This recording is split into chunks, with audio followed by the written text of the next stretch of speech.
Bismillahirrahmanirrahim. Assalamualaikum warahmatullahi wabarakatuh.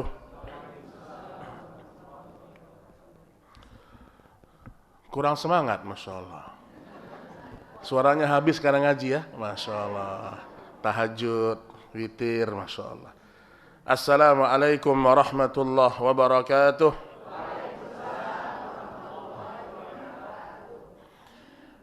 Innal hamdalillah نحمده ونستعينه ونستغفره ونتوب إليه ونعوذ بالله من شرور أنفسنا وسيئات أعمالنا من يهده الله فلا مضل له ومن يضلل فلا هادي له أشهد أن لا إله إلا الله وحده لا شريك له وأشهد أن محمدا عبده ورسوله يا أيها الذين آمنوا اتقوا الله حق تقاته ولا تموتن إلا وأنتم مسلمون يا أيها الناس اتقوا ربكم الذي خلقكم من نفس واحدة وخلق منها زوجها وبث منهما رجالا كثيرا ونساء واتقوا الله الذي تساءلون به والأرحام إن الله كان عليكم رقيبا أما بعد فإن أصدق الحديث كتاب الله وخير الهدي هدي محمد صلى الله عليه وسلم وشر الأمور محدثاتها فإن كل محدثة بدعة وكل بدعة ضلالة وكل ضلالة في النار. Kaum muslimin dan kaum muslimat, ikhwan dan akhwat, Bapak Ibu yang semoga senantiasa dirahmati dan dimuliakan oleh Allah Subhanahu wa taala. Alhamdulillah, pada pagi hari ini dengan izin Allah Subhanahu wa taala, Allah masih mudahkan kita untuk duduk di salah satu rumah dari rumah-rumah Allah. Kita berada di tempat yang terbaik, sebagaimana ucapan Nabi sallallahu alaihi wasallam, sebaik-baiknya tempat di permukaan bumi adalah masjid-masjidnya Allah Subhanahu wa taala. Dan kita berada di bulan yang terbaik. Karena Ramadan dia merupakan syahrul mubarak, syahrul Quran. Allah Subhanahu wa taala mengatakan, "Syahrul Ramadan alladzi unzila fihi al-Quran." Bulan Ramadan Allah turunkan Al-Quran. Hudan linnas, dia diturunkan memang tujuannya untuk petunjuk bagi manusia. Wa bayyinatin minal huda wal furqan, dan apa yang ada dalam Al-Quran tersebut untuk membedakan mana yang hak dan mana yang batil.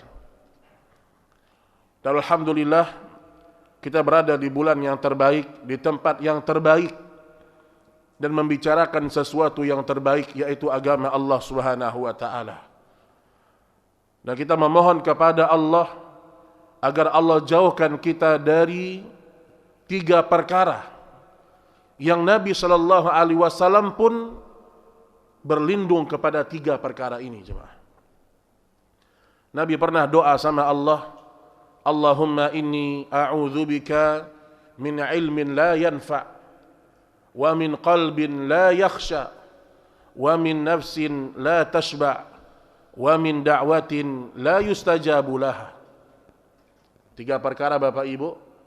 Pertama kata Nabi, ya Allah, aku berlindung kepadamu dari ilmu yang tidak bermanfaat. Saya mau tanya, Pak, apakah mungkin Nabi punya ilmu yang tidak manfaat? Ya mungkin. Ma yantiqu anil hawa. Rasul sallallahu alaihi wasallam itu tidak pernah berucap dengan hawa nafsu. Tidak pernah. Tidak ada yang keluar dari lisan Nabi sallallahu alaihi wasallam kecuali kebenaran. Tapi tetap Nabi mohon sama Allah agar Allah memberikan kepadanya ilmu yang bermanfaat, berlindung dari ilmu yang tidak bermanfaat. Ilmu itu terbagi menjadi 3. Pertama, ilmu nafi', ilmu yang bermanfaat, baik ilmu dunia atau ilmu akhirat. Kalau orang belajar ilmu dunia, kemudian dia niatkan itu untuk Allah Subhanahu wa taala, dia belajar ilmu dunia untuk kemaslahatan kaum muslimin, itu ada pahalanya, Pak. Makanya ilmu dunia kalau diniatkan untuk agama, di situ ada nilai ibadah. Kemudian ilmu akhirat, ilmu tentang Allah Subhanahu wa taala, ini adalah ilmu yang paling mulia di muka bumi. Makanya Nabi sallallahu alaihi wasallam mengatakan, wa innal anbiya lam yuwarrithu dinaran wala dirhaman. Sesungguhnya para nabi, mereka tidak pernah mewariskan dinar dan dirham. Walakin warrathul ilm, tetapi mereka mewariskan ilmu agama, ilmu yang mendatangkan kebahagiaan hidup. Percayalah jemaah, ilmu yang mendatangkan ketenangan, kebahagiaan, ilmu yang dengannya seorang kalau dia amalkan seumur hayatnya, Allah akan masukkan ke dalam surga yang tidak ada yang lebih tinggi daripada hal tersebut. Maka ini yang pertama, ilmu dunia atau ilmu akhirat disertai dengan niat yang baik. Ada ilmu yang kedua disebut dengan ilmu yang tidak bermanfaat, yaitu kebalikan dari tadi. Punya ilmu dunia, punya ilmu agama, tetapi bukan untuk mencari wajah Allah. Belajar agama tapi bukan untuk akhirat. Belajar agama bukan untuk Allah dan Rasulnya. Ada sebagian orang belajar agama untuk debat, ada atau tidak? Suka debat, suka nentang-nentang orang, suka ini, pamer ilmu. Enggak, Pak. Kita ini belajar ilmu agama untuk bersimpuh di hadapan Allah. Makanya Nabi mengatakan, man ta'allama ilman mimma yabtagha bihi wajhullah, la yata'allamuhu illa liyusiba bihi 'aradan minad dunya, lam yajid 'arfal jannah yaumal qiyamah. Barang siapa yang belajar ilmu agama, duduk di kajian, dengarkan ayat-ayat Quran, hadis Nabi, yang seharusnya dia belajar untuk mengharapkan wajah Allah dan melihat wajah Allah di akhirat, itu kenikmatan yang paling tinggi. Tapi dia belajar agama untuk dunia, yang seharusnya dia belajar untuk mengharapkan wajah Allah, tapi dia belajar untuk dunia. Apa itu dunia? Harta. Betapa banyak orang rusak agamanya, rusak niatnya gara-gara harta. Kemudian apa lagi? Syuhrah, popularitas. Betapa banyak orang yang rusak keikhlasannya gara-gara popularitas. Apa kata Nabi? Lam yajid arfal jannah yaumal qiyamah. Orang yang seperti ini, walaupun dia berilmu, dia tidak akan bisa mencium bau surganya Allah Subhanahu wa taala, karena niatnya salah. Dan yang ketiga, ilmu yang secara zatnya memang tidak bermanfaat, yaitu ilmu sihir atau yang berkaitan dengan kesyirikan. Jadi maksud saya, Nabi saja yang tidak pernah berucap dengan hawa nafsu tetap memohon kepada Allah ilmu yang bermanfaat. Kemudian Nabi mengatakan, wa min qalbin la yakhsha, ya Allah, aku berlindung kepadamu dari hati yang tidak pernah khusyuk. Baca Quran enggak khusyuk, salat tidak khusyuk. Imam baru baca sabbihis, waduh udah. Alif lam, waduh panjang. Baru alif lam, Pak. Abdullah bin Zubair, Bapak Ibu, kita lihat bagaimana solatnya sahabat itu, Pak. Abdullah bin Zubair diceritakan, dia kalau sudah solat, tegak dia solat, itu seperti tiang yang menancap kokoh. Itu kalau sahabat sudah solat, seperti tiang yang menancap kokoh. Dan seandainya dia sujud, kemudian ada burung yang bertengger di atas kepalanya, maka burung tersebut tidak akan terbang.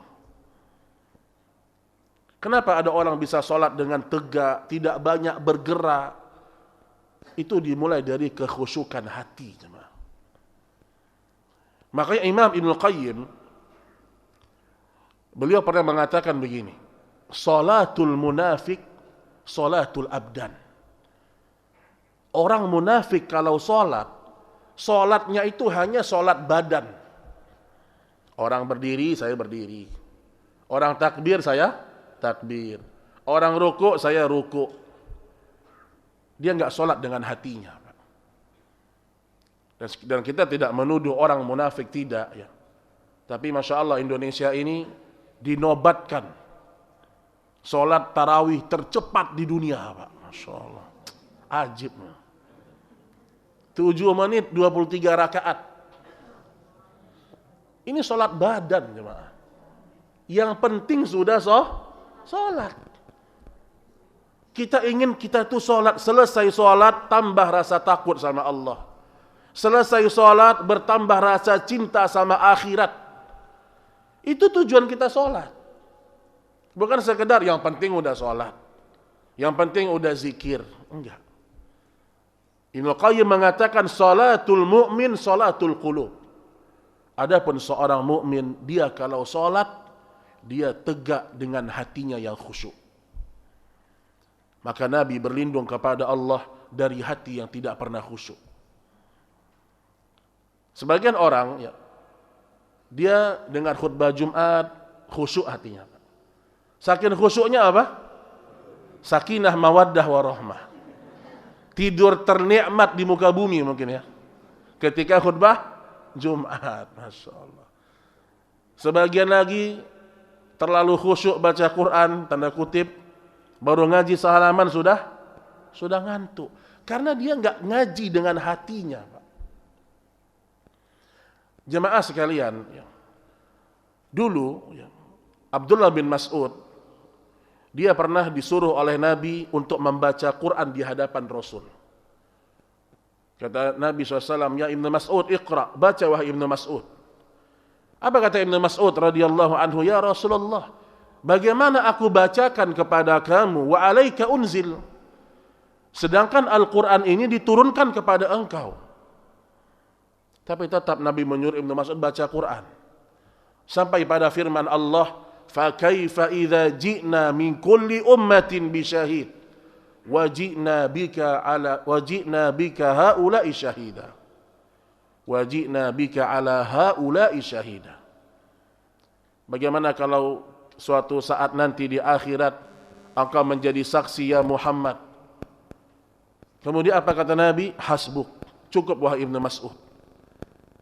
Disebutkan dalam hadis itu, fa idza ainahu tadrifan. Ternyata air mata Nabi sudah bercucuran dengan banyak air mata. Jadi maksud saya, kita belajar untuk khusyuk. Salat khusyuk. Dan itu salat terbaik kita, Pak. Apalagi di bulan Ramadan. Kata Nabi kata Allah Subhanahu wa taala, qad aflahal mu'minun alladzina hum fi salatihim khashi'un. Beruntung orang-orang mukmin ini, kata Allah. Bagaimana mukmin yang beruntung? Yang kalau dia salat khusyuk. Jadi salat khusyuk itu bukan ada pelatihan, bukan, Pak. Dulu ada pelatihan salat khusyuk. Sampai dibilang orang tuh kalau khusyuk dia enggak tahu apa yang terjadi di sekitarnya. Bukan itu salat khusyuk, Pak. Salat khusyuk, seorang salat kemudian dia mentadaburi ayat demi ayat. Makanya kita kalau salat, apalagi di bulan Ramadan, ini bulan salat dan bulan Al-Quran. Dan pahala salat tarawih itu enggak main-main, Pak. Apa kata Nabi? Innahu man qama ma'al imam hatta yansarifa kutiba lahu qiyamul lailah. Barang siapa yang salat bersama imam. Ingat, ini hadis untuk laki-laki secara khusus. Barang siapa yang salat bersama imam hatta yansarif, sampai imam itu selesai, berarti sampai witir, kutiba lahu qiyamul lailah, maka Allah catat baginya pahala solat semalam suntuk. Kita sholat tarawih berapa menit coba? Saya nggak ngomong jam, berapa menit deh. Tadi malam berapa Pak? Setengah jam. Setengah jam Pak. Tapi lihat kasih sayang Allah sama orang-orang beriman. Kalau engkau sholat setengah jam dengan hati yang ikhlas, hati yang tulus, imanan wahtisaban, sholat dengan iman, Allah melihat saya. Sholat dengan ihtisab, sholat benar-benar mengharapkan pahala di akhirat. Apa kata Nabi? Ghufira lahu ma taqaddama min dzambih. Maka Allah akan ampuni dosa-dosa yang telah lalu. Dalam hidup ini Bapak Ibu, tidak ada impian yang lebih besar, lebih daripada Allah ampuni dosa kita. Dosa itu yang menghalangi kebahagiaan hidup. Dosa yang membuat kita baca Quran gak khusyuk. Dosa yang membuat kita suami dan istri berantem terus, itu dosa. Dosa yang membuat rumah tangga tidak sakinah, mawaddah, warahmah. Dosa yang membuat hidup kita sulit, itu dosa semuanya. Makanya kalau dosa kita diampuni Allah, maka kita menjadi orang yang paling beruntung. Kita sholat cuma setengah jam, tapi Allah catat kita mendapatkan pahala semalam suntuk. Ini bagi laki-laki. Bagi ibu-ibu, ya, kata Nabi SAW, la tamna'u ima Allah masajid Allah. Jangan kalian larang wanita ke masjid. Enggak boleh larang dia ke masjid. Wa buyutuhunna khairul lahunna. Tetapi rumah-rumah mereka itu lebih baik daripada masjid-masjid mereka. Jadi maksud saya, kita enggak boleh larang perempuan ke masjid, enggak boleh, Pak. Kadang-kadang ada sebagian ustadz terlalu semangat dia. Wanita itu yang utama di masjid, di rumah. Jangan ke masjid, enggak boleh. Tidak boleh kita melarang sesuatu yang tidak Nabi larang. Tapi kita menjelaskan pahalanya lebih besar di rumah. Dalam kitab Sahih Fikih Sunnah disebutkan, wanita tidak ada kewajiban sholat berjamaah. Baik itu sholat wajib atau sholat sunnah. Jadi maksudnya, walaupun ibu-ibu di rumah nih, ibu sholat maghrib sendiri, sholat isya sendiri, sholat tahajud sendiri, tarawih sendiri, ibu mendapatkan keutamaan lebih daripada yang didapatkan orang-orang di masjid. Jadi jangan pikir, oh saya sendiri Ustaz, berarti saya nggak dapat pahala sholat semalam suntuk. Enggak, lebih baik dia dapat dari itu. Karena Nabi mengatakan, wa buyutuhunna khairul lahunna. Tapi kalau dia mau ke masjid, nggak boleh dilarang. Yang penting ke masjidnya sudah izin sama suami. Izin dulu Bu, izin. Yang kedua, dia pergi ke masjid bukan dalam kondisi bersolek. Ke masjid bibir menor, menor. Kanan kiri ungu, coklat, Masya Allah. Enggak, ini mau ke rumah Allah ini. Ya. Makanya kalau dia ke masjid, dia harus tahu dengan aturan-aturan. Makanya di masa Nabi SAW ada salah seorang wanita, dia setiap hari sholat di belakang Nabi. Sampai Nabi sebutkan, sholatmu di kamar suamimu itu lebih baik dari sholatmu di ruang tengah rumahmu. Sholatmu di ruang tengah rumahmu itu lebih baik daripada sholatmu di ruang tamu depan rumahmu. Jadi seakan-akan wanita ini semakin dia tertutup dari pandangan orang-orang luar, dia semakin besar pahalanya di sisi Allah. Maka ibu-ibu usahakan, ya, ibu punya satu tempat di kamar suami, satu mihrab. Di situ sejadah ibu, ya. Di situ ada Al-Quran ibu, di situ ada mukenanya kalau pakai mukena misalnya. Jadi maksud saya, seorang wanita dia punya mihrab sendiri di rumahnya. Sebagaimana Maryam memiliki mihrab. Di situ tuh dia punya sejadah, dia baca Quran di situ. Di tempat suaminya, di kamar suaminya. Jadi jemaah sekalian, ya, Nabi berlindung kepada Allah dari hati yang tidak khusyuk. Ya. Makanya kita ini kalau sholat tidak khusyuk, ya, itu tidak ada kenikmatan, tidak ada kenikmatan. Kemudian yang ketiga, apa kata Nabi? Wa min nafsin la tasba. Dari jiwa yang tidak pernah puas. Jadi jangan sampai Ramadan sudah masuk di hari pertama, kondisi jiwa kita ini sama seperti orang-orang atau kondisi kita sebelum Ramadan. Kita harus datang dengan jiwa yang lebih baik di bulan Ramadan ini. Apa kata Nabi sallallahu alaihi wasallam? Ya baghiyal khair, aqbil. Wahai orang-orang yang menginginkan kebaikan di bulan ini, aqbil. Bergegaslah, bersemangatlah, berletih-letihlah. Karena Ramadan enggak lama, Pak. Ya baghiyal syarr, aqsir. Wahai orang-orang yang menginginkan dosa dan maksiat, yang masih hidup di atas dosa dan maksiat, aksir, berhentilah, kata Nabi. Makanya Ramadan ini enggak lama. Berapa hari Ramadan? 30 atau 29. Makanya dalam Al-Quran, setelah Allah menyebutkan syahrul Ramadan alladzi unzila fihi Al-Quran, kemudian Allah sebutkan kutiba alaikumusiyam dan seterusnya. Apa kata Allah? Ayyaman ma'dudat. Ramadan itu hitungan hari-hari. Nah, di sini ada faedah Bapak Ibu. Kenapa Allah sebutkan Ramadan itu adalah hitungan hari-hari, ma'dudat, yang bisa dihitung. Seakan-akan Allah mengatakan sama kita, wahai mukmin, Ramadan tuh enggak lama. Kamu tuh puasa enggak lama. Hari-hari yang bisa dihitung, bukan 1 tahun, bukan setengah tahun, bukan 3 bulan. 1 bulan kurang, dia hari-hari yang bisa dihitung. Maka bersabarlah. Kalau ingin beribadah maksimal, sabar. Ayyaman ma'dudat. Dia hari-hari yang bisa dihitung. Nanti enggak terasa, Pak. Ini awal Ramadan, tiba-tiba sudah setengah Ramadan. Tiba-tiba ustadz-ustadz kita sudah bahas masalah fikih iktikaf. Nggak terasa. Tiba-tiba udah lebaran aja.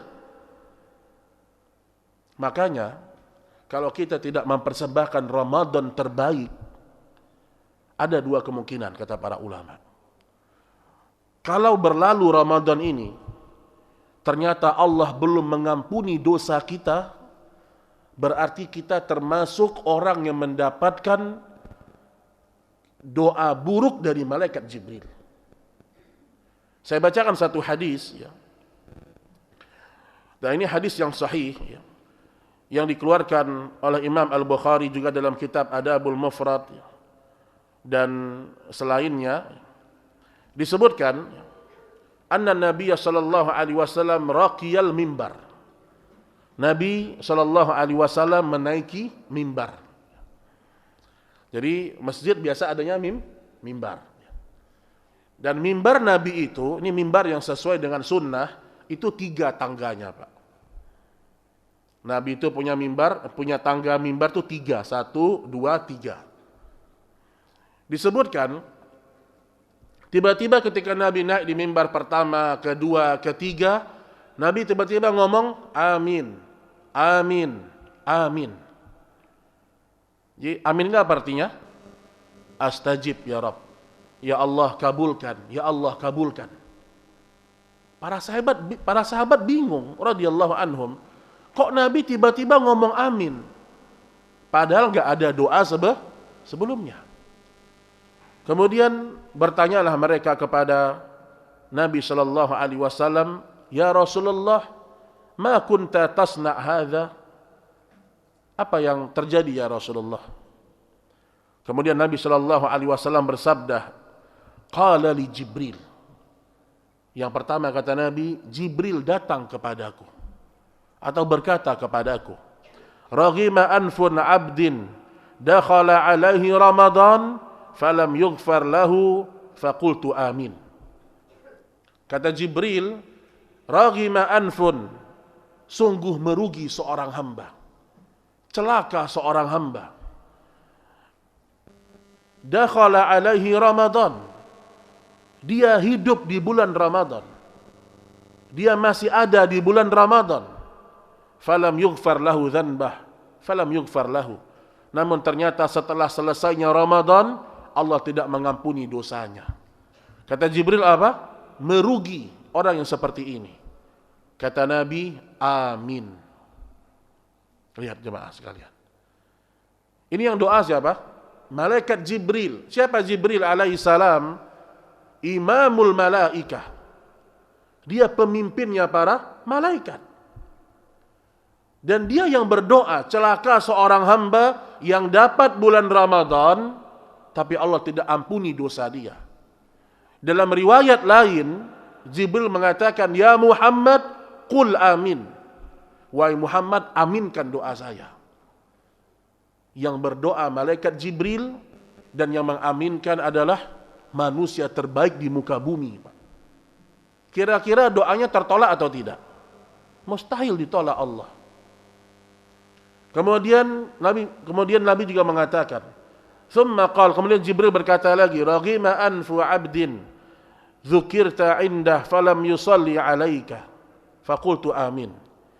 Kata Jibril, sungguh merugi seorang hamba yang disebutkan namamu ya Muhammad sallallahu alaihi wasallam, tetapi mereka tidak bersalawat atasmu. Jadi Bapak Ibu kalau dengar kajian atau ada orang yang mengatakan Muhammad, kita bersalawat kepada Rasul sallallahu alaihi wasallam. Kalau tidak, kita termasuk orang yang didoakan keburukan oleh Jibril alaihi salam. Kata Nabi, amin. Yang ketiga, raghima anfu 'abdin adraka walidayhi ahaduhuma falam yudkhilhul jannah. Celaka seorang hamba yang mendapatkan kedua orang tuanya masih hidup, atau salah satunya masih hidup, tapi tidak bisa membuat dia masuk surga. Berarti anak durhaka. Ayah ibunya masih hidup, dia enggak bisa masuk surga. Kata Nabi, amin.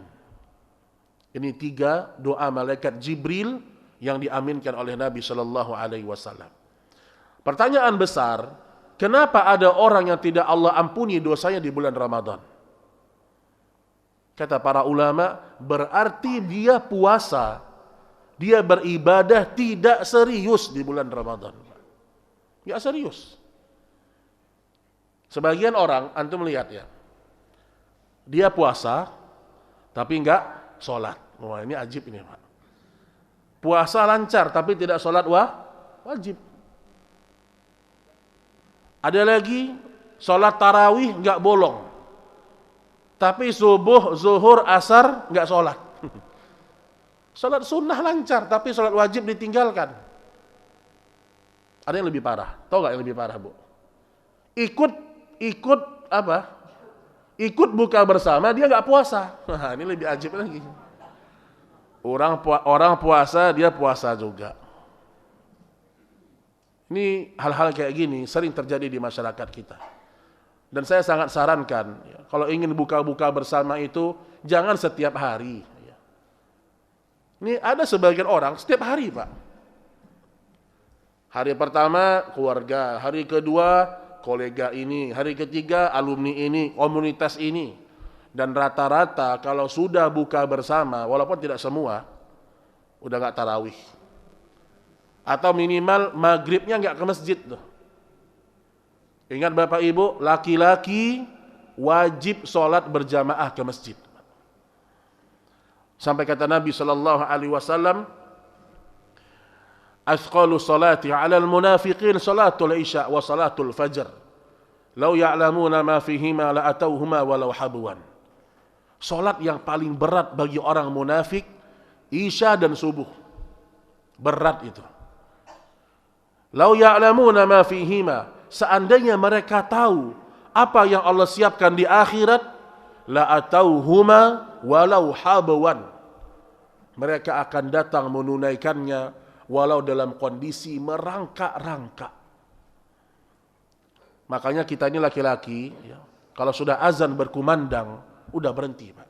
jual beli berhenti, sibuk dengan HP berhenti, lagi ngobrol, ngopi sama teman berhenti. Kenapa?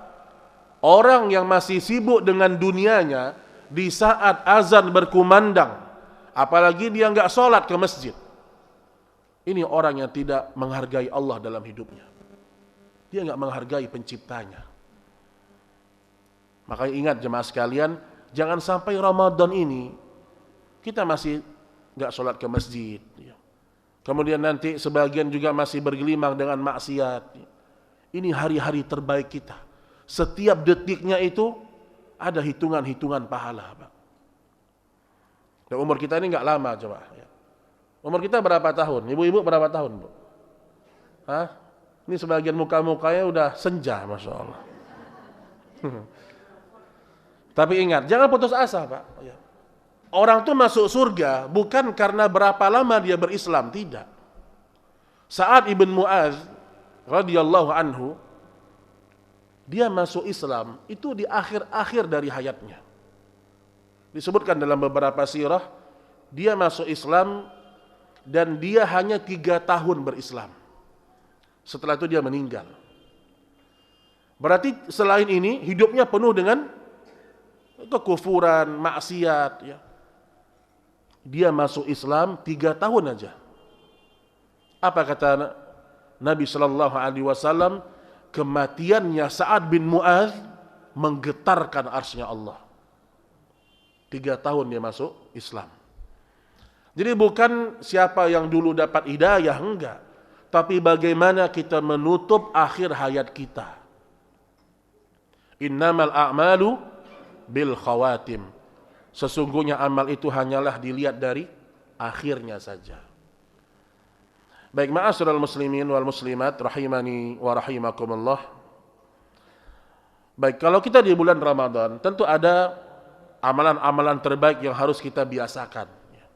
Pertama, puasa tadi ya, puasa itu sendiri. Dan puasa ini pahalanya besar, Pak. Yang penting kita menjaga kualitas puasa kita. Kata Nabi sallallahu alaihi wasallam, "Man lam yada qaulaz zur wal amila bihi aw wal amala bihi falaysa lillahi hajah ayyada ta'amahu wa syarabahu." Apa kata Nabi SAW? Barang siapa yang tidak meninggalkan ucapan dusta, di siang Ramadan masih dusta sama orang, dosa-dosa lisan masih dikerjakan, masih gibah, namimah, khianat, mencela orang lain misalnya, apa kata Nabi? Maka Allah tidak pernah membutuhkan lapar dan hausnya. Allah nggak butuh dengan puasa dia. Jadi ibu-ibu tolong ya, kalau sudah Ramadan, ini masuk Ramadan ini, tolong mulutnya digembok 7.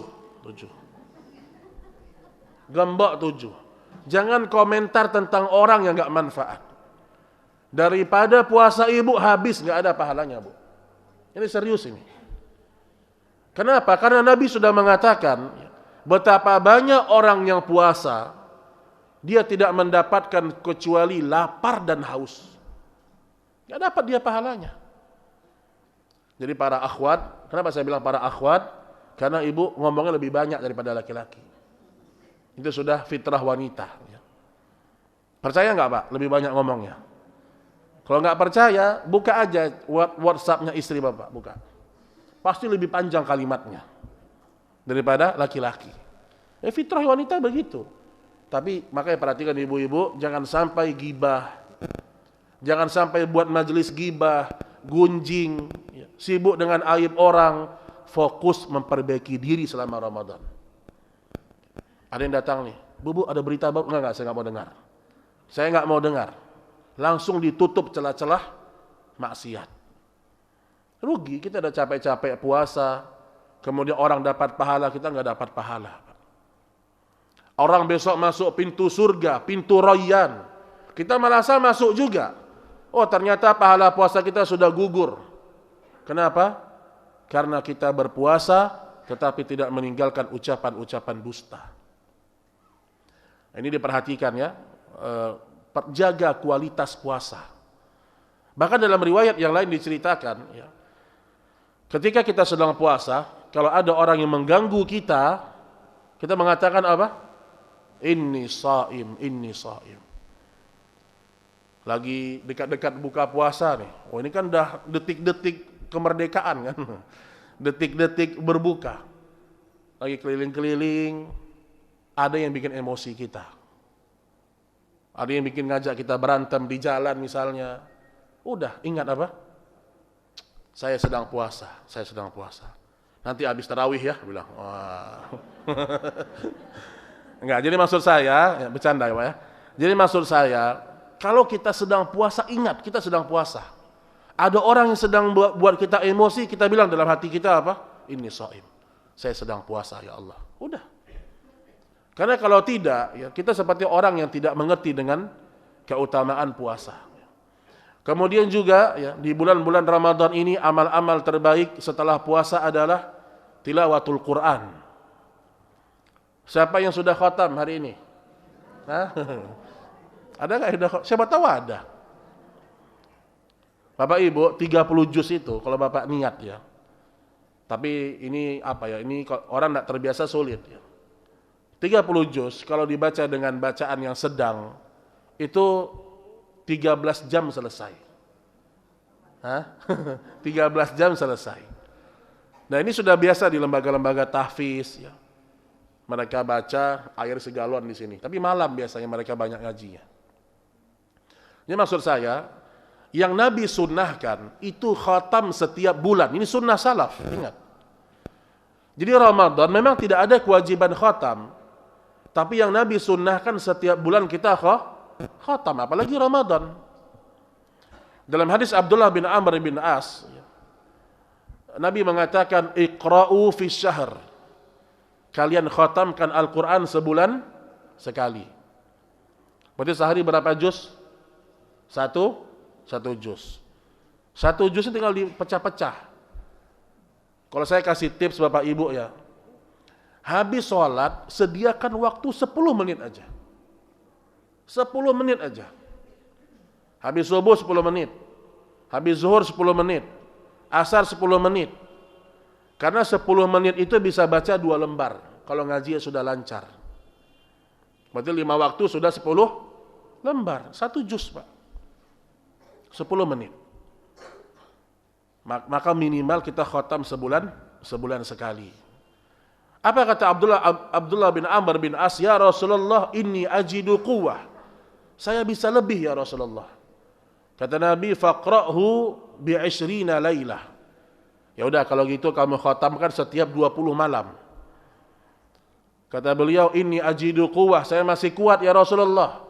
Faqra'u fi sab'. Kalau begitu khatamkan setiap seminggu sekali. Dalam riwayat yang lain disebutkan Nabi mengatakan khatamkan setiap 3 hari. Wala tazid ala dzalik, dan jangan pernah kurang dari itu. Jadi sampai disebutkan dalam hadis yang lain, man khatamal Qur'an aqal min 3 layali lam yafqah.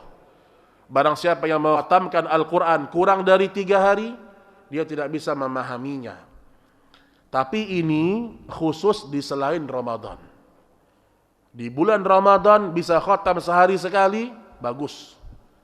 Seperti Imam Syafi'i, dalam sebulan dia khatam sampai 60 kali. Imam Syafi'i. Tapi kalau kita hitung-hitung, itu masuk akal, bukan nggak masuk akal. Cuman bedanya waktu mereka berkah, waktu kita, nah jawab sendirilah ya. Ulama juga punya keluarga, punya pekerjaan mereka. Nah paling tidak Bapak Ibu, Quran ini jangan ditinggalkan. Jangan sampai ada kebiasaan sebelum Ramadan baca Quran jarang. Sekarang juga jarang, jangan. Ini waktunya kita berdua-duaan dengan Allah, dengan tilawatul Quran. Dan kita kalau dekat dengan Al-Quran, apa kata Nabi SAW? Yuqalu li sahibil Quran yaumal qiyamah iqra'.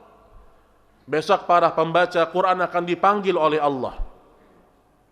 Syekh Albani rahimahullah ta'ala beliau mengatakan bukan pembaca, tapi lebih penghafal kata beliau. Ya, ada 2 pendapat, ada yang mengatakan pembaca saja, ada yang mengatakan khusus penghafal yang hadis ini. Apa kata Allah? Iqra, bacalah. Maksudnya baca dengan hafalan. Wartaqi warattil kama kunta turattil fid dunya fa inna manzilak inda akhir ayatin taqra'uha. Bacalah, naiklah setinggi-tingginya ke surga. Karena sesungguhnya kedudukan surgamu tergantung dengan berapa banyak bacaanmu atau hafalanmu di dunia.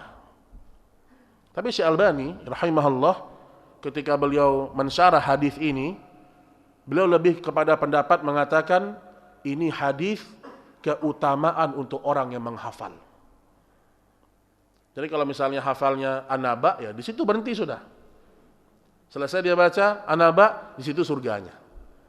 Kalau dia hafal 2 juz, dia baca terus, naik surga dia, berhenti di 2 juz. Kalau dia hafal 10 juz, naik terus surga dia. Kalau hafal dia 30 juz, akan terus meninggi dengan Al-Quran dia. Nah ini pendapat yang pertama. Pendapat yang kedua mengatakan, tidak mesti dia hafal. Tapi dia orang yang mengamalkan, orang yang sering membacanya, walau dia tidak hafal. Makanya berbanyak-banyaklah membaca Al-Quran jemaah. Baca Al-Quran, baca terjemahannya. Atau minimal tafsir-tafsir ringkasnya baca. Karena Ibnu Qayyim pernah menyebutkan ketika ditanya mana yang lebih afdal, mengkhatamkan Al-Quran 30 juz tanpa disertai dengan tadabbur, atau membaca 1 ayat tadabbur. Baca 1 ayat tadabbur. Kata Ibnu Qayyim yang lebih afdal yang kedua. Karena tujuan kita baca Quran bukan sekedar berbanyak-banyak, tapi bagaimana ayat itu menambah iman kita. Jadi kalau saya kasih Bapak Ibu ya tips, ada waktu untuk membaca Qur'annya saja, ayatnya saja berbanyak-banyak, dan ada waktu untuk mentadaburinya. Kenapa? Karena kita kan nggak bisa bahasa Arab misalnya, sebagian orang nggak bisa bahasa Arab. Maka tidak mengapa dia baca dulu semua ayat Al-Quran targetnya, nanti dia baca terjemahannya. Dan luar biasa pahalanya. Kata Nabi, man qara'a harfan min kitabillah falahu hasanah wal hasanatu bi asyri amthaliha. Barang siapa baca 1 huruf dari Al-Quran, dia dapat berapa? 10. Dan aku tidak mengatakan 1 huruf alif lam itu 1 huruf. La aqul alif lam harfun, kata Nabi. Walakin alifun harf, wa lamun harf, wa mimun harf. Alif 1 huruf berarti 10. Lam 1 huruf berarti 10. Mim 1 huruf berarti 10. Jadi kalau ada orang baca alif lam mim 30 pahalanya. Dia baca misalnya Yasin, berapa pahalanya? 20. Tapi jangan Yasin terus. Dekat rumah saya, Pak. Yasin ini ayat yang mulia ya. Tapi kadang-kadang ada hadis-hadis palsu tersebar. Bunyi hadisnya gini, barang siapa baca Yasin sekian ratus kali, maka Allah mengampunkan dosa-dosanya walaupun sebanyak buih di lautan. Ini hadis palsu. Sudahlah hadisnya palsu, mengamalkannya pun salah gitu loh. Gimana cara dia mengamalkan? Yasin, Yasin, Yasin, itu terus. Masih mending kalau Yasin wal Qur'anil Hakim. Lumayan lah, walaupun salah karena hadisnya dhaif gitu. Tapi dekat rumah saya Yasin, Yasin, Yasin, itu terus setengah jam. Subhanallah ya.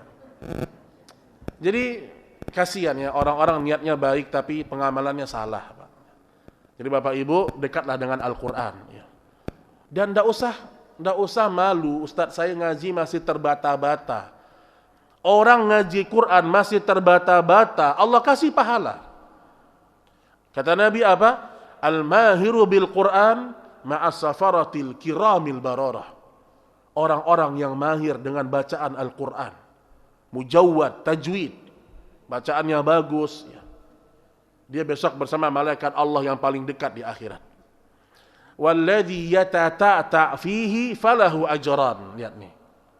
Nabi sudah melihat nanti ada umatnya kalau ngaji itu terbata-bata, tapi dia semangat ngajinya. Apa kata Nabi? Yang terbata-bata falahu ajran, dia dapat 2 pahala. Pahala dia melantunkan huruf-hurufnya, dan pahala dia semangat berusaha untuk mempelajarinya. Cuman seorang kalau dia ngaji terbata-bata, itu karena jarang dia baca Quran. Ibu kalau baca 1 halaman itu, Bu, 10 menit, Bu. 10 menit ibu baca, itu berat berarti. Berarti itu termasuk bacaan yang sangat berat. Kalau 10 menit 1 halaman, kapan selesainya? Ngaji 15 menit sudah capek. Yang ideal 1 menit 1 halaman itu 1 menit setengah atau 2 menit lah 1 halaman. Dan apa keistimewaan orang kalau rajin baca Quran? Lama-lama hatinya ini akan bahagia, tenang. Makanya kita disuruh sama Nabi untuk belajar Quran, belajar.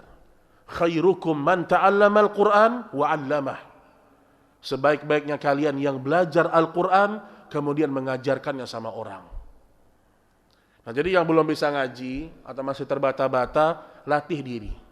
Jangan sampai ngaji itu gini. Innal wailul lil berat kali Pak ngaji itu. Kapan selesainya jemaah? Makanya jarang orang kalau ngajinya kurang bagus, dia nggak bisa berlama-lama dengan Quran, kasihan. Dia nggak bisa berlama-lama dengan Al-Quran. Saya melihat dalam pengalaman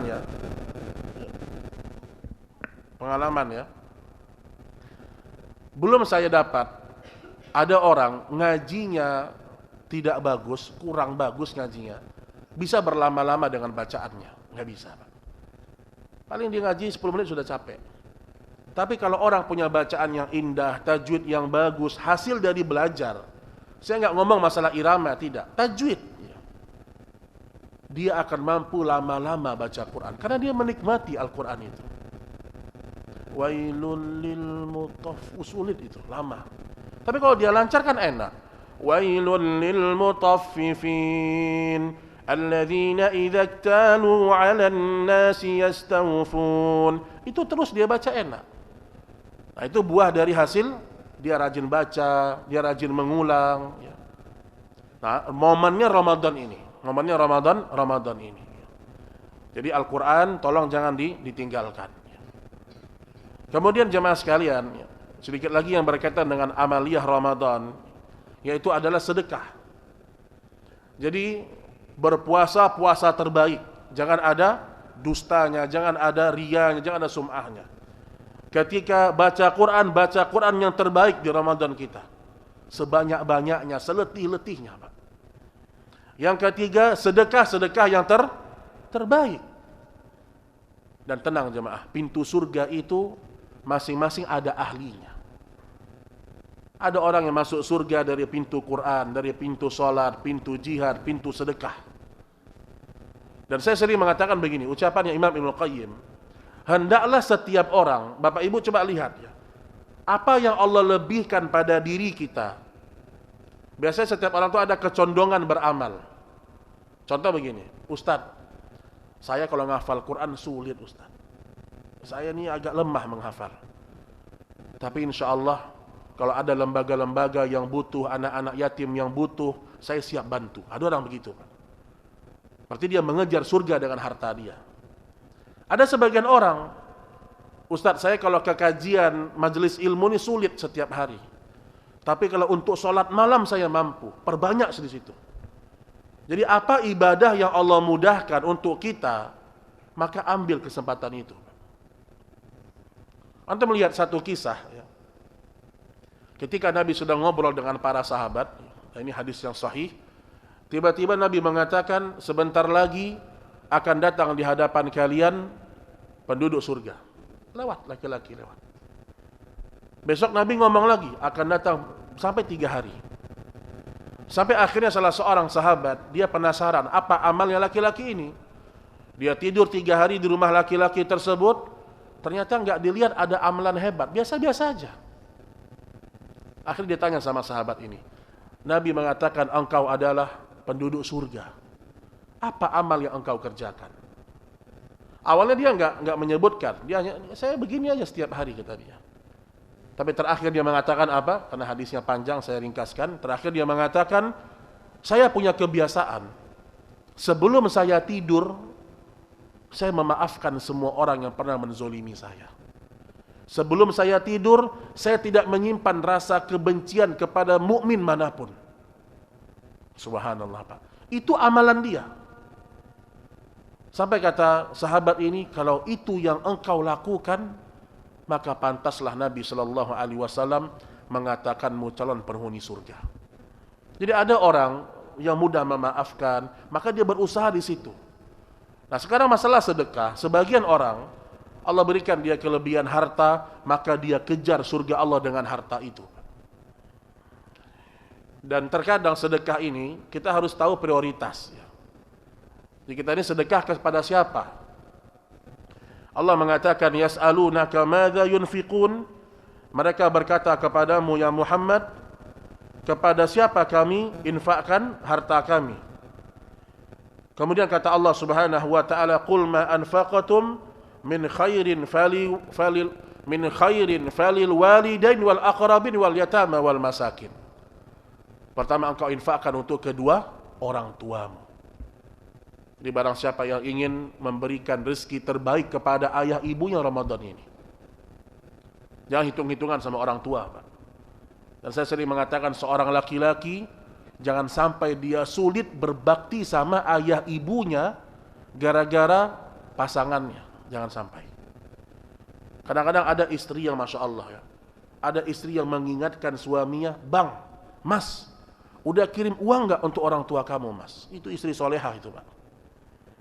Kalau kita punya istri yang selalu mengingatkan, mas kamu udah kirim bantuan untuk ayah atau belum? Maksudnya untuk orang tua dia, orang tua kita. Tapi ada juga istri yang dia menjauhkan kita dari bakti sama orang tua. Nah, ini istri yang gak benar ini. Jadi ibu-ibu berusahalah untuk mengajak suami bersedekah, karena kalau suami sedekah ibu dapat pahalanya. Makanya orang tua pertama kali, sampai di masa Nabi ada seorang anak laki-laki, dia sering meletakkan uangnya di rumah, diambil sama ayahnya tanpa izin. Dia mengadu sama Nabi, ya Rasulullah, ayah saya mengambil sebagian dari harta saya tanpa izin. Apa kata Nabi sallallahu alaihi wasallam? Anta wa maluka li abi.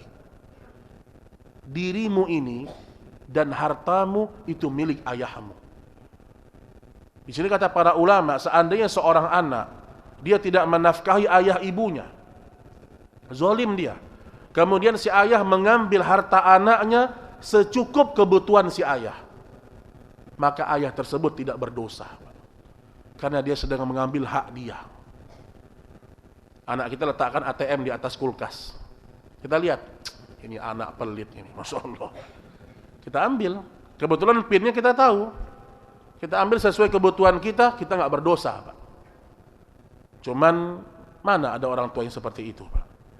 Orang tua biasanya dia butuh, dia akan diam, dia nggak akan ngomong sama anaknya. Tapi si anak yang kurang peka sama ayah ibunya. Ini banyak anak kayak gini. Dan saya sering memberikan contoh jemaah. Ramadan ini sering-sering berbakti sama ayah ibu. Sedekah, infak sama mereka. Orang-orang di kantor atau di bank-bank, kita kalau masuk, apa kata mereka? Silahkan Bapak Ibu, ada yang bisa kami bantu. Masya Allah. Saya kadang-kadang mikir saya, mudah-mudahan dia sama ayah ibunya kayak gini juga ngomongnya. Telepon ayah ibunya, ayah, umi, bulan ini ada nggak yang bisa saya bantu? Pernah nggak dia ngomong gitu sama ayah ibunya? Ini sama orang yang nggak dikenal dia ngomong, ada yang bisa kami bantu? Digaji cuma 3 juta, 5 juta, 10 juta.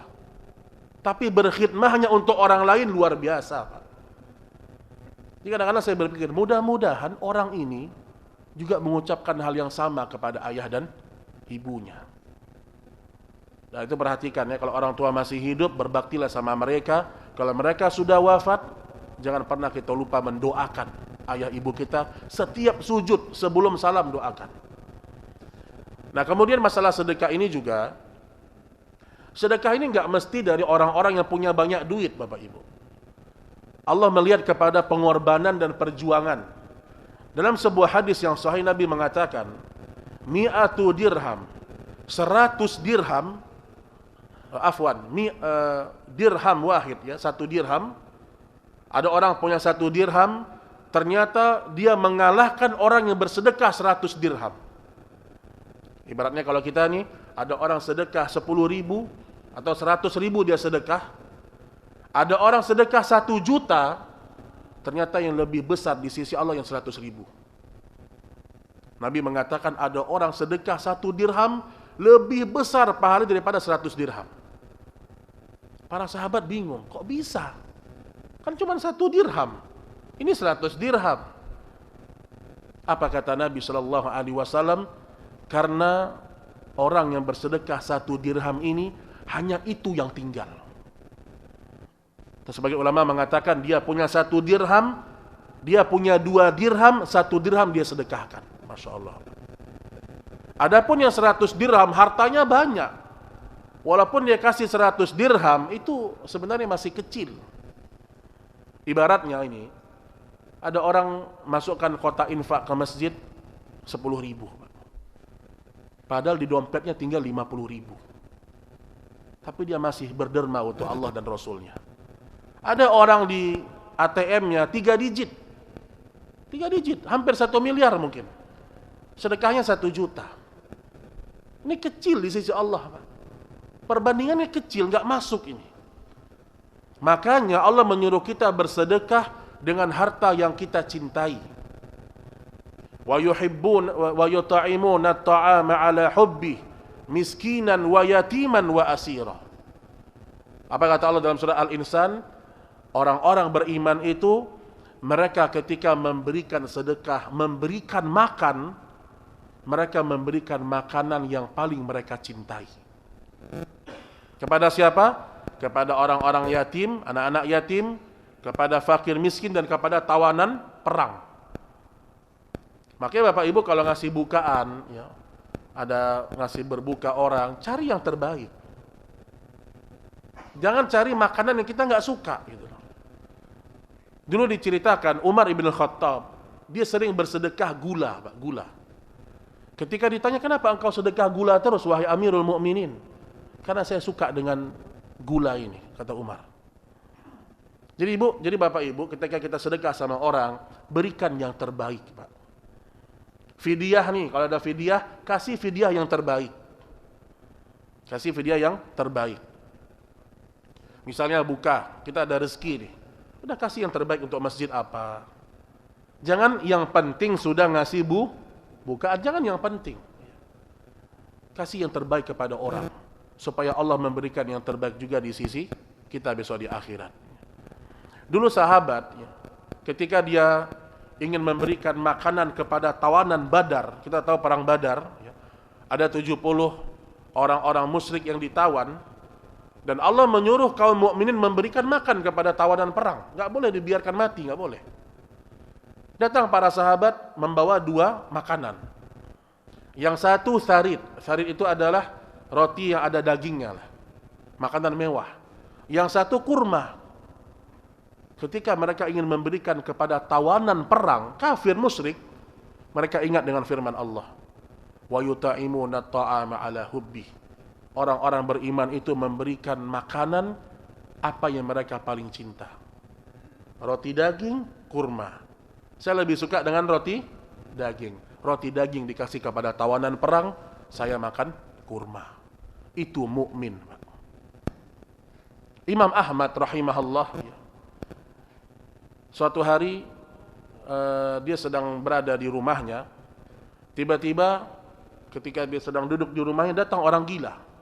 Orang gila, Pak, yang nggak bisa membedakan mana pizza, mana bakso bakar, nggak tahu dia. Ya itu tidak, nggak ngerti dia. Udah dikasih pizza, nggak ngerti. Yang penting dia makan, karena dia nggak mengerti rasa makanan, kan gitu ya. Ketika Imam di rumah, datang orang gila minta-minta. Sama Imam Ahmad dikatakan, wahai istriku, tolong buatkan makanan yang terbaik. Dibuat roti daging terbaik di masa itu. Mungkin biaya juga mahal, tepungnya berkualitas, gulanya berkualitas, semuanya lah. Dagingnya banyak. Akhirnya apa? Selesai dimasak, dikira sama istrinya, dia akan memberikan kepada tamu, karena bentar lagi datang tamu. Ternyata ketika istrinya tahu Imam Ahmad memberikan kepada orang gila tadi, Pak. Dikasih kepada orang gila tersebut. Dimasak, dikasih ke orang gila tadi. Oh, istrinya protes. Yang sering protes itu siapa? Ibu-ibu kan? Nah, iya. Istrinya protes. Istrinya protes. Wahai suamiku, kenapa kamu kasih sama orang gila? Ini buat tamu kita nanti. Kamu kasih aja roti yang biasa, yang penting dia dapat makanan dia. Kan gitulah ibaratnya. Apa kata Imam Ahmad? Wahai istriku, orang gila ini memang tidak tahu kualitas makanan ini. Tapi Allah di atas langit sana mengetahui apa yang kita berikan kepadanya. Jadi maksudnya kita ini ketika sedekah, kita sedang bukan berurusan dengan orang, enggak. Saya sedang berhubungan dengan Tuhan saya. Tuhan saya menyuruh saya memberikan yang terbaik, maka saya sedekahkan yang terbaik. Begitu mukmin. Ya, begitu seorang mukmin. Baik kaum muslimin dan muslimat rahimani wa rahimakumullah. Jadi kalau ingat dengan paman ya, di bulan Ramadan bibi di kampung misalnya, atau abang, adik yang sulit, udah kita ada rezeki, minta nomor rekening transfer, ya atau tidak Pak? Ingat sama adik kita nih, adik kita sulit, telepon. Adik berapa orang di rumah? Oh ada 4 orang, udah. Bulan ini buka dan sahur kakak yang tanggung, Masya Allah. Kita tahu abang kita susah, minta nomor rekeningnya, transfer nolnya 6, jangan 5, nolnya 6, jangan 5, kasih yang terbaik kalau kita ada gitu loh, kalau kita sedang ada. Apa kata Nabi, barang siapa yang menolong orang lain, bersedekah di saat lapang, di saat sulit Allah akan membantu dia. Perhatikan tuh baik-baik ya. Kata Nabi sallallahu alaihi wasallam, Allah fi aunil abdi ma kana al-'abd fi auni akhi. Seorang hamba senantiasa berada di pertolongannya Allah selama dia menolong hamba-hamba Allah. Jadi bersemangatlah untuk bersedekah di bulan Ramadan ya. Cari orang-orang sulit dekat-dekat rumah kita ya. Anak-anak yatim, penghafal Quran apalagi ya. Berikan makanan kepada mereka. Baik, kemudian yang terakhir dari tema kita atau bahasan kita pada kesempatan kali ini, yaitu kita memperbanyak untuk beristighfar kepada Allah. Nah di sini penting ya, kita sering melewatkan satu waktu yang sebenarnya ini waktunya luar biasa, waktu sahur. Kata Allah Subhanahu wa taala, wabil asharihum yastaghfirun. Dahulu orang-orang kaum salaf, para sahabat dahulu, di waktu-waktu sahur mereka beristighfar kepada Allah. Jadi maksud saya, kita kalau sahur, Bapak Ibu jangan habiskan semua waktu sahur untuk makan minum, jangan, rugi kita. Misalnya azan jam anggaplah 4:30 misalnya ya. Azan misalnya 4:30. Kita sudah bangun jam 3:30. Jangan dari 3:30 sampai 4:30 tuh makan minum aja kita, jangan. Kita bangun nih, mungkin minum sedikit, istighfar dulu kita. Astagfirullah, minta ampun sama Allah. Sampai mungkin nanti 20 menit atau setengah jam sebelum azan subuh, baru kita sempurnakan sahur kita. Rugi Pak. Karena waktu sahur, ini waktu di mana? Waktu yang mustajab. Maka dulu para sahabat, wabil asharihum yastaghfirun. Yastaghfiruna bil ashar. Para sahabat dulu beristighfar kepada Allah di waktu-waktu sahur. Jadi jangan sampai waktu sahur hanya habis untuk makan sahur. Apalagi sahurnya kayak buka. Cendolnya ada, ini ada. Tapi jarang biasanya ya. Jadi itu ya Bapak Ibu sekalian, ya, ini yang bisa kita sampaikan pada pertemuan ini. Dan ingat sebagai penutup, ketika kita beristighfar kepada Allah, sebenarnya kita sedang meminta 3 hal. Ini saya tadi lupa, 3 hal. Ketika kita mengatakan astaghfirullah, Artinya apa? Ya Allah, ampuni dosa saya. Ini satu. Kemudian kata para ulama salaf, kita mengucapkan astaghfirullah, ya Allah, tutup aib dosa saya. Itu maknanya, Pak. Ampuni dosa itu, tutup aibnya.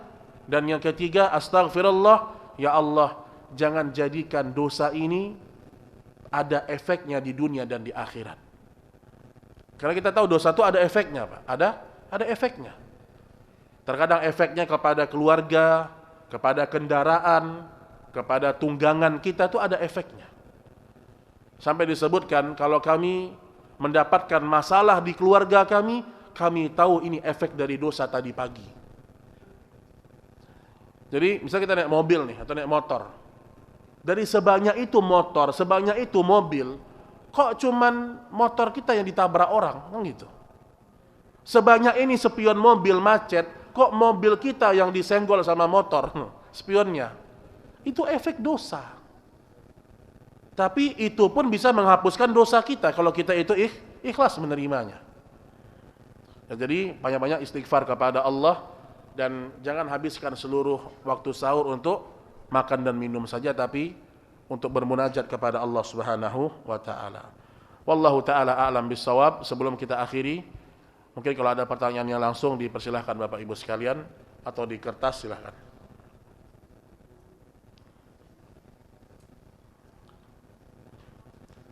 Barusan saya hampir gini, kok nggak ada minum? Oh, sedang puasa ya.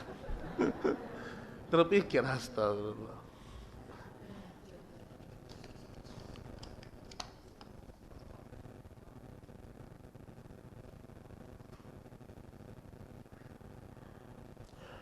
Assalamualaikum Ustaz, afwan, saya menggunakan niqab.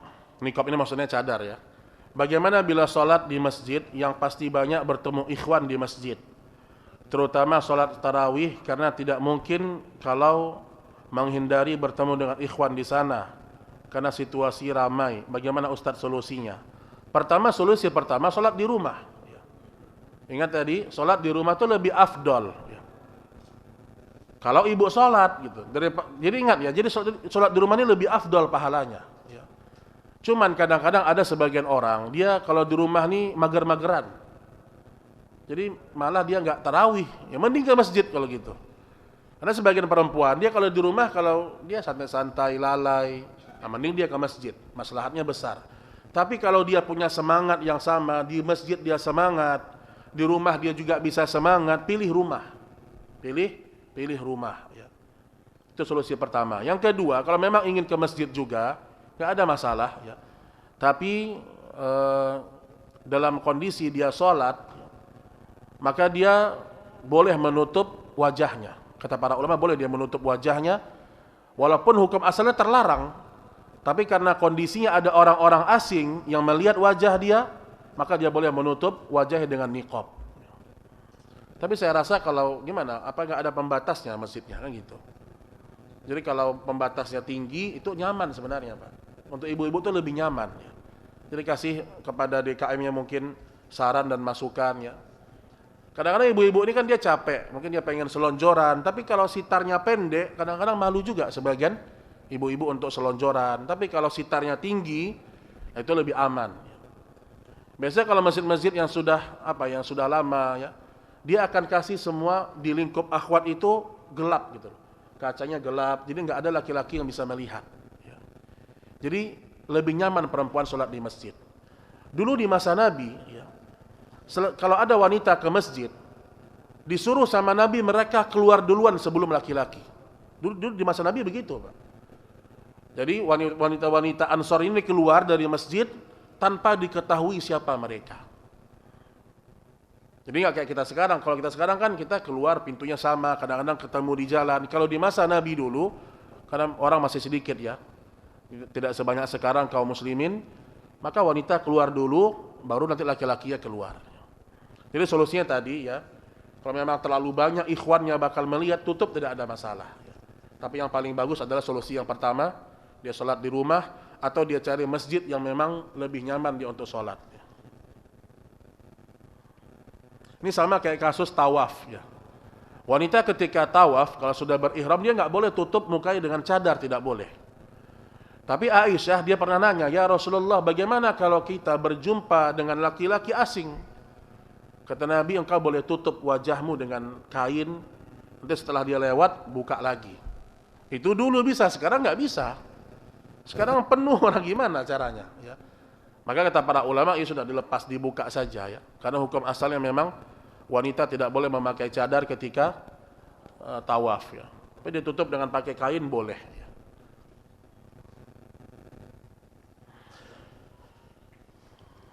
Maksud seperti bayi baru dilahirkan bagi orang yang berpuasa Ramadan itu, maksudnya terhapus semua dosa secara otomatis, baik besar dan kecil. Apa dosa kecil saja? Ya wallahu a'lam ya. Kalau kita melihat penjelasan sebagian ulama ya, mereka menilai secara zahir nas. Zahir nas. Ketika Nabi mengatakan man shama ramadhana imanan wahtisaban ghufira lahu ma taqaddama min dzambi, maka diampunkan dosa-dosa yang telah lalu.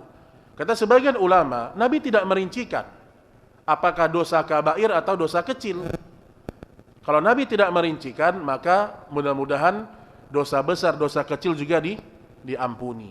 Ada pendapat yang demikian. Ada juga pendapat yang mengatakan hanya dosa-dosa kecil. Ya. Wallahu a'lam, saya lebih condong kepada pendapat yang pertama. Nabi tidak merincikan. Nabi hanya mengatakan ghufira lahu ma taqaddama min dzambi. Dosa-dosa yang lalu diampuni Allah. Berarti termasuk dosa-dosa besar, ya. Wallahu a'lam bissawab. Assalamualaikum Ustaz, izin bertanya. Untuk tarawih di bulan Ramadan lebih baik yang 11 atau 23?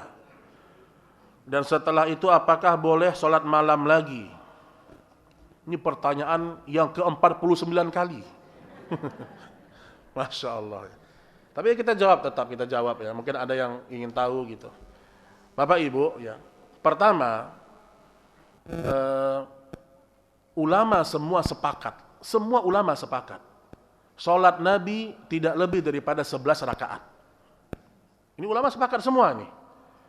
Mereka mulai berbeda pendapat, bolehkah lebih daripada 11? Di sini yang banyak khilaf. Termasuk juga bolehkah kita salat malam lagi setelah kita tarawih? Nah, di sini silang pendapat. Saya pribadi, saya lebih condong kepada apa yang dijelaskan oleh Syekh Albani rahimahullah, bahwasanya salat malam Nabi hanya 11 rakaat. Berdasarkan hadisnya Aisyah radhiyallahu taala anha, dan Aisyah orang terpercaya, fiqh. Kadang-kadang saya juga aneh, sebagian ustaz mengatakan itu kan sepengetahuannya Aisyah. Loh, Aisyah ini alim dia, istri Nabi. Kok kita meragukan kealimannya? Ini sebagian orang membantah, itu kan sepengetahuan Aisyah. Loh, Aisyah ini istri Nabi, fiqh. Aisyah mengatakan Nabi tidak pernah lebih daripada 11, baik di Ramadan atau di selain bulan Ramadan. Kemudian yang kedua, riwayat yang menyebutkan 23 rakaat atau Nabi sholat 20 rakaat, semua riwayatnya dhaif. Tidak ada yang sahih. Itu kalau kita jujur mentelaah secara ilmu hadithiyah. Kalau kita kaji secara ilmu hadis, riwayatnya dhaif. Riwayatnya dhaif. Ada riwayat tentang Umar bin Khattab, dia salat 23 rakaat dan dia mengangkat Imam Ubay bin Ka'ab dan Tamim Ad-Dari sebagai imam. Nah, ada dua versi, ada riwayat yang 23, ada riwayat yang 11. Ternyata riwayat yang 23 lemah, Pak. Dan riwayat yang 11 sahih. Sampai kata Syekh Albani, kata Imam Malik ketika mensyarah hadis ini, sahihun jiddan. Hadisnya sahih jiddan, sangat sahih. Dan juga tidak mungkin kalau Nabi 11 rakaat, tidak mungkin sahabat menyelisihi Nabi. Nah, ini bantahan yang kedua. Hadisnya lemah semuanya. Maka kembali kepada hadis yang sahih itu lebih selamat. Kemudian yang ketiga, orang menggunakan dalil apa? Salatul lail mathna. Itu dalil andalannya tuh biasanya. Salat malam itu 2 rakaat, 2 rakaat, 2 rakaat, boleh terus 2 rakaat. Kalau sudah dekat waktu sahur maka sempurnakan menjadi dengan witir misalnya. Saya mau tanya sama Bapak Ibu sekalian. Hadis itu, salatul lail mathna mathna. Kalau kita telaah lagi, Nabi bukan sedang menjelaskan jumlah rakaat. Tapi Nabi sedang menjelaskan kaifiyah. Salat malam itu caranya 2 rakaat, 2 rakaat. Bukan tidak ada batasan. Dan sangat aneh kalau misalnya nggak ada batasan. Berarti nggak ada standarnya. Sampai di masa Imam Hasan Al-Basri dia mengatakan 46 rakaat. Nanti orang tarawih 78 berarti boleh. Kok kita beragama tidak ada pegangannya, kok tanpa batas gitu. Apalagi ada hadis yang menyebutkan seorang sahabat yang bertiga orang itu, yang satu bilang saya nggak mau nikah, yang kedua bilang saya akan berpuasa terus, yang ketiga saya akan sholat malam terus nggak tidur. Lihat di sini, Nabi marah kepada 3 orang ini, menunjukkan bahwasanya sholat malam itu ada batasannya 11 rakaat. Tapi ini khilaf ya. Tapi pendapat yang kuat adalah 11 rakaat. Ya. Tapi kalau ada saudara kita sholat 23 rakaat, ya sudah, itu hak dia. Ya. Tapi yang sangat aman 11. Inilah hal yang disepakati.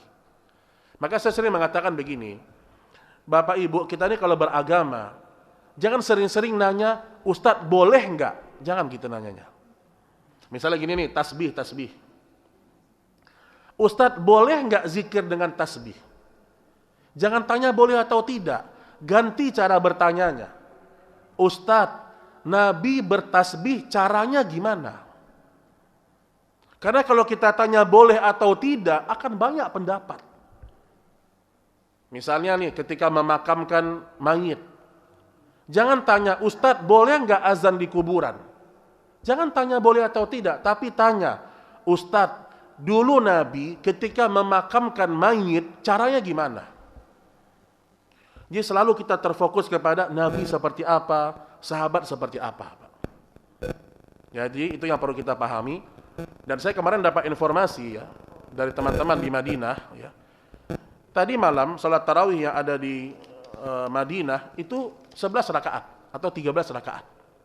Wallahu alam, mungkin ada perubahan tapi nggak tahu ke depannya. Jadi saya ingin mengatakan Masjidil Haram itu bukan juga standar. Ya. Dulu di zaman Imam Malik pernah 40-an rakaat Masjidil Haram. Ya. Tapi standar kita ini apa? Al-Quran dan As-Sunnah. Ya. Al-Quran dan hadis. Ya. Jadi, terus kalau sudah sholat tarawih, nggak ada lagi sholat malam. Kenapa? Karena kita sudah mendapatkan pahala semalam suntuk. Tidak pernah para sahabat, mereka sholat malam lagi setelah mereka tarawih. Tidak pernah. Cuman masalahnya sholat malam Nabi itu dari ba'da isya sampai menjelang sahur 11 rakaat. Masalahnya itu ya. Sampai kata para sahabat, Nabi baca panjang sampai-sampai kami ketakutan tidak sempat makan sahur. Kita 11 rakaat setengah jam, Masya Allah. Ya, tapi tetap wa khairul hadi hadi Muhammad. Petunjuk Nabi yang terbaik ya. Jadi kalau sudah sholat tarawih maka tidak ada sholat malam lagi. Ya. Apalagi sebagian masjid mengadakan sholat malam setelah tarawih sebelumnya isya. Dan kadang-kadang saya tanya begini Pak, kalau memang sholat malam itu boleh setelah kita tarawih, kenapa nggak dari awal malam? Kenapa nggak dari malam pertama? Kan sunnah. Kenapa baru diterapkan di malam terakhir? Nah intinya adalah ya mencukupkan dengan apa yang Nabi lakukan lebih afdal. Ya. Terus gimana Ustaz kalau saya bangun malam, terus saya ngapain? Ibu wudu, sholat sunnah wudu boleh, ya. Kemudian baca Quran boleh, ya. Tapi tidak ada imam ada lagi di masjid sholat malam lagi tidak ada. Tinggal nanti dipilih sholat tarawihnya mau awal malam, mau tengah malam atau sepertiga malam terakhir, tinggal dipilih. Kayak misalnya 10 malam terakhir kan banyak peserta iktikaf nih. Yang biasanya mungkin tarawih ba'da isya, karena 10 malam terakhir mundurkan. Tarawih jam 2, nggak apa-apa Pak. Tidak mengapa. Ya. Itu jawaban saya, dan saya lebih condong kepada pendapat yang tidak perlu sholat malam lagi. Wallahu a'lam bishawab.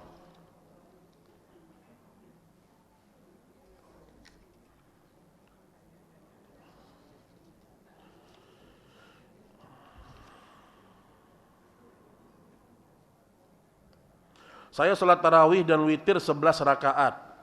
Biasanya saya salat witir 5 rakaat. Apakah setelah sampai di rumah salat witir kembali? Jadi la witran fil lail. Tidak ada witir 2 kali dalam satu malam. Jadi kalau sudah witir, maka malam enggak perlu witir lagi. Maka di sini juga ada khilaf di sini. Apakah kita boleh salat witir, salat lagi setelah salat witir? Witirnya salat penutup, Pak. Salat penutup. Tapi di sini jawabannya boleh ya, karena ada hadis dari Nabi Shallallahu Alaihi Wasallam. Tapi jangan witirnya dua kali. Ya, jadi witir tetap sekali dalam satu malam. Ya. Wallahu a'lam bishawab.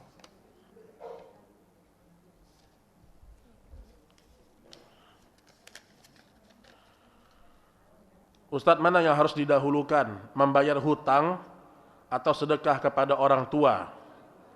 Ada hutang karena kebutuhan sehari-hari sedangkan gaji pas-pasan. Mohon doakan agar kami semua bebas dari hutang. Ya, semoga Allah mudahkan ya. Dan jangan lupa baca doanya, Pak. Apa doanya yang Allahumma kfini bihalalika an haramika. Apa kata Abdullah bin Abbas? Orang yang membaca doa ini dengan niat yang tulus dan niat membayar, maka Allah akan membantu dia melunasi hutangnya walaupun sebanyak gunung. Walaupun sebesar gunung. Yang penting kalau kita punya hutang, kita niat bayar. Allah akan bantu kita, Pak. Kalau kita hutang, walaupun sedikit, nggak niat bayar, nggak kebayar, Pak. Yakinlah. Ada orang pinjam sama kita 500 ribu nih. Dia nggak niat bayar, dia nggak akan bisa bayar. Sampai dia meninggal dunia misalnya. Yang penting niat kita membayar. Kadang ada orang hutang cuma 2 juta. Tapi sampai 10 tahun nggak dibayar. Andai kan dia cicil 50 ribu, lunas atau tidak? Lunas. Tapi memang nggak ada niat bayar. Setiap jumpa sama kita dia bilang apa? Jazakallah khairan. Dia berprasangka baik sama kita. Ini prasangka nggak tepat ya. Jadi mana yang didahulukan ya? Dilihat kondisi pada saat itu. Kalau saat itu kondisi orang tua memang tidak sedang membutuhkan banyak bantuan misalnya, sedangkan hutang mendesak, hutang dahulukan. Tapi kalau seandainya pada saat itu orang tua lebih butuh, maka kita minta maaf kepada yang berhutang, minta tenggang waktu. Jadi dilihat kondisinya. Kita nggak bisa mengatakan orang tua dulu, tergantung kondisi. Ya. Karena dua-duanya ada hak orang di sini, ada hak orang lain. Ya. Sama seperti Ustadz, saya berangkat umroh atau bayar hutang dulu. Ini juga tergantung kondisi. Ya. Ada orang dia itu sudah punya target, hutangnya itu setiap bulan sekian dia keluarkan. Jadi nggak mengapa kalau dia nabung umroh juga. Ya. Semua dilihat kondisi masing-masing. Tetapi ya kalau kita ada rezeki, ada barang-barang yang bisa kita jual, dahulukan itu, Pak. Hidup yang paling nyaman tidak punya hutang. Itu paling nyaman hidup. Apalagi kalau kita mati, kita bawa hutang, kita apa ya, di masa Nabi orang nggak mau sholatkan. Nabi nggak mau masuk orang punya hutang. Ya. Jadi ibaratnya kalau kita meninggal, Nabi masih hidup, Nabi nggak mau sholatin kita. Makanya hutang ini segera dilunasin. Ya. Apa yang bisa dijual, jual dulu deh. Bismillah. Ya. Dan nanti Allah akan ganti dengan yang lebih baik insyaallah ta'ala. Ya. Baik, wallahu ta'ala a'lam bissawab. Baik, ini jemaah sekalian yang mungkin yang bisa kita sampaikan pada pertemuan kali ini. Sebelum kita akhiri, ya, ini ada 3 nih buku. 4 ya. 4. Kuis sedikit, kuis singkat. Sama ini. Oh, sama ini, Masya Allah. Untuk ibu-ibu dulu. Ibu-ibu sebutkan ya, keutamaan puasa deh. Gampang udah ada. Keutamaan puasa. Silakan angkat tangan. Keutamaan puasa. Menahan hawa nafsu. Keutamaan. Keutamaan itu apa yang saya dapat kalau saya puasa. Nah itu. Kita terhindar dari godaan setan sehingga kita dapat mencegah tidak berbuat hal-hal yang negatif. Tuh ya, bolehlah, lumayan. Barakallahu fiik, Bu ya. Nanti diambil di sini ya hadiahnya. Baik, kemudian yang kedua, tuh ibu-ibu. Sebutkan 4 orang nama istri Nabi sallallahu alaihi wasallam. Bukan istri artis, saya istri Nabi. Istri artis pada hafal semua. Istri Nabi 4 orang.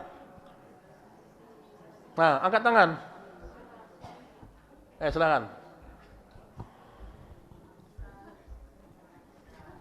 4 orang istri Nabi. Tambah biar ganjil, 5 orang deh. Biar sunnah ganjil. Nah. Khadijah binti Khuwailid, ya. Terus Aisyah binti Abu Bakar. Ya. Sofia binti Huyai. Ya, 3. Zainab binti Jahshin. Bisa Jahshin. Terus 4. Maimunah. Barakallahu fiik, Bu. Nanti diambil hadiah di sini. Terus satu lagi ibu-ibu, biar sama ibu-ibu sama aja hadiahnya. Sebutkan doa berbuka puasa. Wah, tapi jangan berbuka ya, doanya aja. Menghayal aja dulu ya. Nah, terserah mana coba. Ada 3 nih. Silakan Bu, ibu dah baju. Nah, ibu apa coba baca lagi yang belakang. Ibu itu yang belakang juga coba. Nah, cara prakteknya gimana? Cara praktek doanya. Coba ibu yang depan coba. Cara praktek gimana?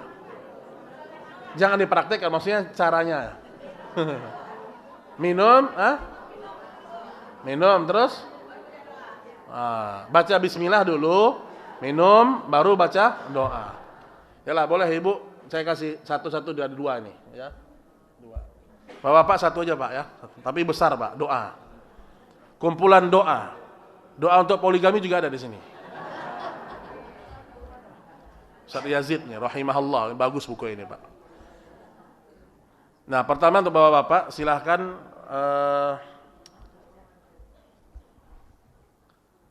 sebutkan 10, ini saya di luar tema aja, jadi pengetahuan ya. Kalau tema insya Allah mudah ya. Sebutkan 10 sahabat yang dijamin masuk surga, kecuali 4 sahabat itu. Kecuali yang 4.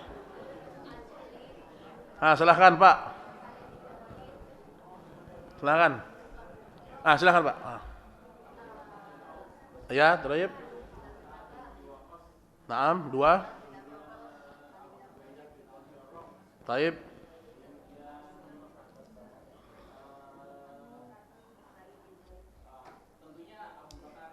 Iya, selain itu.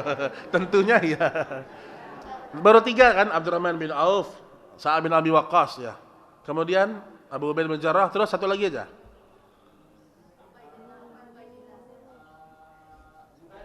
Baik, Masya Allah. Barakallahu fiik. Ini ada buku ya. Barakallahu fiik. Ya, baik jemaah, ini mungkin yang bisa kita sampaikan pada pertemuan ini. Mohon maaf kalau ada salah dan kurang. Semoga Allah Subhanahu wa taala terima semua amal ibadah kita.